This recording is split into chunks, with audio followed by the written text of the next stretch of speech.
They mocked her, smiled at her pain, and touched her stomach with disgust, not knowing the child she carried belonged to a bloodline that could destroy them all with a single signature. The Christmas party glowed like a palace built on arrogance. Crystal lights reflected off marble floors, soft music floated through the air, and laughter echoed loudly. But near the edge of the grand hall stood Leilani Wallace, heavily pregnant, calm, quiet, and painfully out of place. She was the lawful wife of Hudson Hart, yet she looked like a guest forgotten on the invitation. Hudson Hart was a celebrated corporate prodigy, a man praised by magazines and feared by competitors. Known for his sharp deals and charming smile, tonight he stood at the center of attention, dressed flawlessly, surrounded by investors, politicians, and elites soaking in admiration as if it were oxygen. But what the room did not see was the fracture behind his confidence, the secret betrayal that had been eating away at his marriage for months because standing far too close to him, laughing far too freely. Touching his arm with ownership was Celeste Rowan, the woman he called a business partner, the woman who believed she was already his future. Celeste was beautiful. Bold and merciless, she wore a red gown that announced dominance, and her eyes constantly returned to Leilani, not with jealousy, but with contempt, as if Leilani were an obstacle that had overstayed its usefulness. Leilani felt every stare, every whisper, every laugh, but she said nothing. She rested her hands over her stomach, feeling her baby move, reminding herself to breathe, reminding herself of restraint. Because she had not come here to fight, she had come because Hudson insisted, because he said. Appearances mattered because he said she was overthinking again. What he never said was that he was ashamed of her pregnancy, ashamed of her quiet nature, ashamed that she no longer fit the image he wanted to project.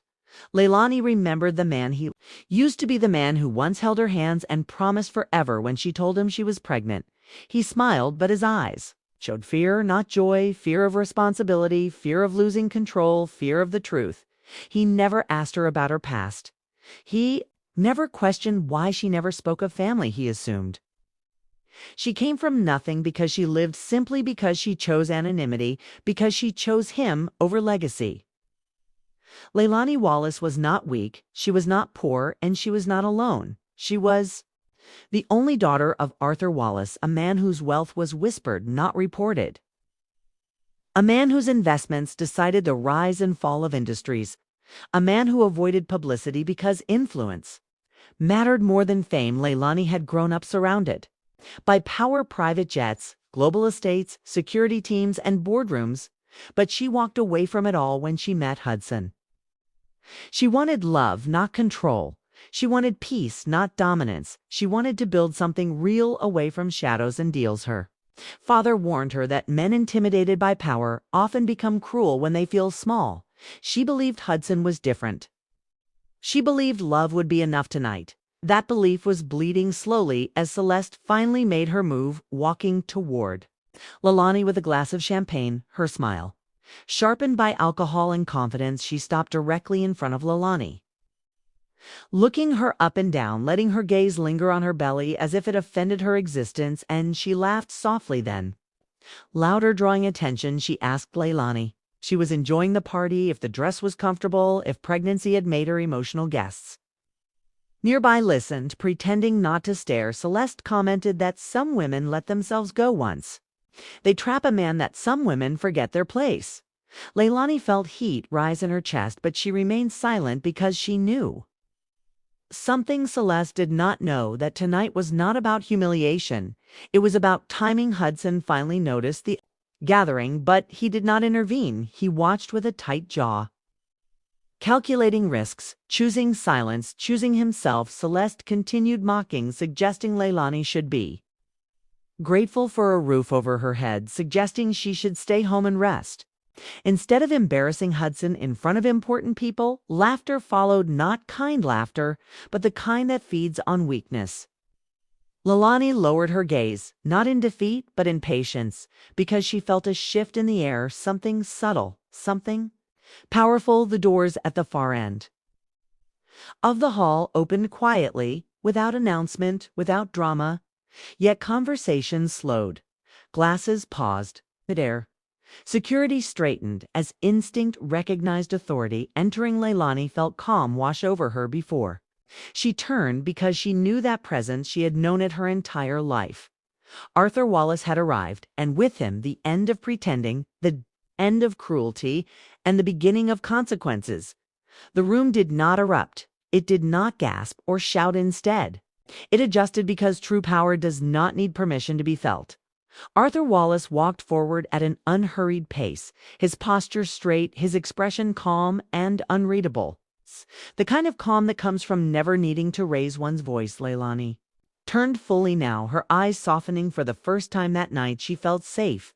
She felt grounded as her father approached her side and placed a gentle hand on her shoulder, a simple gesture, yet it sent a shockwave through the hall. Guests whispered names under their breath, investors stiffened, and several faces drained of color because they recognized him immediately, not from magazines, not from interviews, but from boardrooms, from closed-door meetings, from contracts that reshaped markets.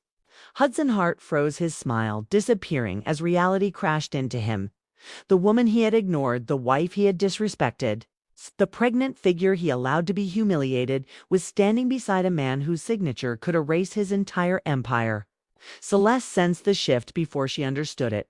She laughed nervously, asking who the old man was trying to regain control, trying to save face, but her voice lacked conviction. Arthur did not look at her. He looked only at Leilani, asking gently if she was, well, if the baby was calm, if she was tired, and Leilani nodded quietly, the restraint she had carried all evening finally easing. Guests watched stunned as the invisible woman became the center of gravity. Hudson took a step forward, attempting a smile, attempting familiarity, calling Arthur sir, introducing himself. But Arthur raised a hand, stopping him without aggression, without effort, and asked simply, "Is this how you treat my daughter?" The question was not loud, but it silenced everything. Hudson tried to explain, tried to say there had been a misunderstanding, tried to frame the humiliation as harmless, joking, but the words collapsed under the weight of the truth. Arthur turned, then his gaze sweeping across the room, and he spoke, not threatening, not shouting, but declaring that respect was not optional, that cruelty was not entertainment, and that anyone who participated in or benefited from humiliation would find future opportunities suddenly unavailable. He did not list numbers. He did not boast. He did not need to, because every executive in that room knew what his involvement meant. Funding withdrawn, partnerships dissolved, careers quietly ended. Celeste attempted to speak, claiming she was unaware, claiming she meant no harm, but security had already moved, not touching her, not dragging her away, simply positioning themselves between her and the family, making it clear she was no longer relevant. Leilani finally spoke, her voice steady, thanking everyone for attending and wishing them a peaceful holiday. Then she rested her hand over her stomach and looked at Hudson, not with anger, not with tears, but with clarity. She said she hoped he would learn something from tonight because the world was watching, even when he believed it was not. Arthur guided her toward the exit, and as they walked, the room parted instinctively. No applause, no drama, just understanding. Hudson remained frozen, realizing too late that he had mistaken silence for weakness and privacy for power. And as the doors closed behind Leilani Wallace, the Christmas lights inside the mansion continued to glow, but the celebration was already over. The silence left behind after Leilani and her father exited was heavier than any confrontation, because everyone understood that consequences had already begun. Moving quietly behind closed doors, Hudson Hart stood alone in the center of the hall, surrounded by people who moments ago praised him and now avoided his eyes. Investors checked phones, executives whispered excuses, and Celeste stood frozen, realizing too late that the power she believed she held was an illusion built on borrowed promises. Hudson finally moved, pushing through the crowd toward a private corridor, his mind racing, replaying every ignored call, every dismissed concern, every moment he chose ambition over decency. He remembered Leilani telling him she did not feel safe tonight. He remembered laughing it off, blaming hormones, blaming stress, never once asking Why she carried herself with such calm, never questioning the quiet strength behind her eyes because he assumed silence meant dependence in another wing of the estate. Leilani sat beside her father, wrapped in a coat, warmth and protection surrounding her, as Arthur spoke softly, reminding her that she never had to endure disrespect, reminding her that love never demands humiliation. Leilani listened, feeling the baby stir as if responding to the safety she now felt. She admitted she had hoped Hudson would choose her tonight, that she had hoped marriage would mean partnership, not performance. Arthur nodded, telling her that some men love only what reflects well on them and fear anything that reveals their smallness. Meanwhile, Celeste attempted damage control, cornering anyone who would listen, insisting misunderstandings, claiming Leilani had exaggerated, but her words fell flat because doors were already closing one by one. Security escorted her out, not forcefully, just definitively, and as she stepped into the cold night, she realized she had lost more than a man. She had lost access, relevance, and the illusion of control. Hudson later found himself alone in his office, staring at contracts that suddenly felt fragile. Notifications flooded in, meetings, postponed calls, unanswered partnerships reconsidered. He finally understood the guest list he skimmed carelessly had been a warning, an opportunity to see who his wife truly was, and he had ignored it. Believing himself untouchable, believing power was something he owned rather than something that tolerated him. The Christmas party would be remembered not for celebration, but for exposure, not for joy, but for the night. A quiet, pregnant woman revealed, without speaking, that dignity outlives arrogance and that true power waits patiently until cruelty reveals itself. Morning arrived without mercy, and with it, the unraveling. Hudson Hart woke to a phone vibrating endlessly beside him. Messages from partners, lawyers, assistants, board members, all carrying the same tone: cautious, distant, urgent, meetings postponed indefinitely, lines of credit under review, a silent freeze spreading through everything he touched. He tried calling Leilani, but the call did not connect. He tried again and again, until the truth settled that silence was no longer something he controlled. Across the city, in a private residence protected by discretion and loyalty, Leilani sat by a window, sunlight warming her face, her father nearby speaking with doctors and advisors, making arrangements not out of panic but care. Arthur asked her what she wanted, not what she felt pressured to do, not what would look right, but what would bring peace. Leilani admitted she no longer recognized the man she married, that love had turned conditional and that humiliation had replaced partnership.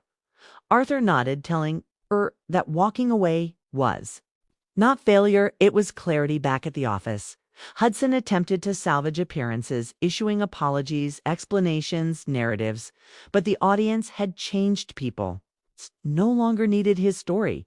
They had already heard the truth without words. Celeste attempted to reach him, only to find herself blocked, erased, dismissed by the same man who once promised her everything. She spiraled, realizing she had gambled her future on borrowed arrogance and lost by underestimating the wrong woman. The press never received details, never needed them.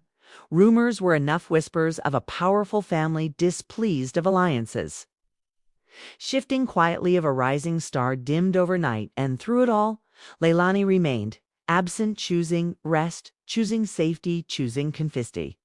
Her child over spectacle, she signed documents calmly, releasing herself from a marriage that had already ended emotionally months before Hudson received the papers.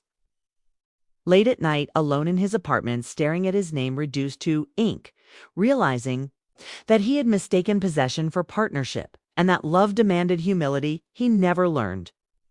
The city moved on as cities do, but those who witnessed the Christmas party would remember the lesson long after the decorations came down, that dignity does not need volume, and that underestimating quiet strength is the most expensive mistake of all. By the time evening returned to the city, Hudson Hart had become a ghost in the corridors of his own empire. Every call ignored, every contract questioned, every partner reconsidering his reliability. The humiliation that had begun with whispers in a grand hall now echoed through boardrooms, legal offices, and financial institutions because Arthur Wallace did not announce vengeance. He executed it quietly, efficiently, and with precision. Leilani, meanwhile, walked freely through her life restored in peace, carrying the weight of a child, not a burden but a promise.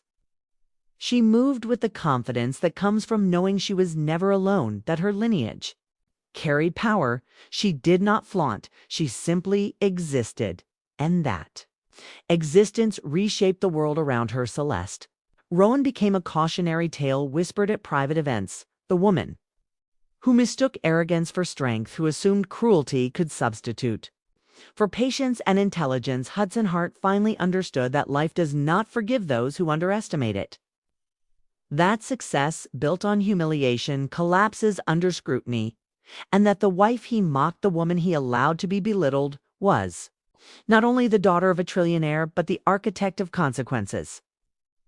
He was powerless to stop. Arthur Wallace continued quietly monitoring the ripples of that night, ensuring stability for his daughter while Hudson tried in vain to repair what could not be repaired, because the lesson was complete. Respect is not negotiable.